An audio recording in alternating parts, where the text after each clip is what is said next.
මාසයක් තිස්සේ විතරයි ගෙදර එන්න පුළුවන්. ඉතින් ගෙදර එද්දි ගුටි කාලා එන්න කියලා තාත්තා කියන්නේ.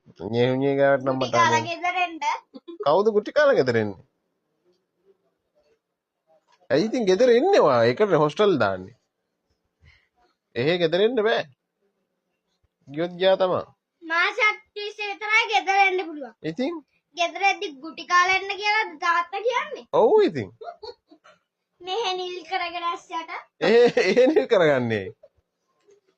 ළමයි ගහනවා. ඉතින් කමන්නේ ඉතින්. එහෙම තමයි ඉස්කෝලවල වල. තාත්තට නම් ඉතින් ගෙදරට වෙලා හොඳට ඉන්න පුළුවන්. මං ගෙදර යයි ඉන්නේ. ඒ වුණාට ඉතින් නිවාඩු දවස්වලට ඉන්න පුළුවන් නේ. ඉතින් නිවාඩු දවස්වල මං ගෙදර ඉන්නවා. හොස්ටල් එකේ ඉන්නවා. මම හොස්ටල් එකට වලට යන්නේ නැහැ. යන්නේ නැහැ කියලා යන්නේ යන්න එපා. බෑ. මමනේ ඉස්කෝලේට දාන්නේ. තාත්තා දැම්මම මං යන්නේ. ඒ මාරි යන්නේ.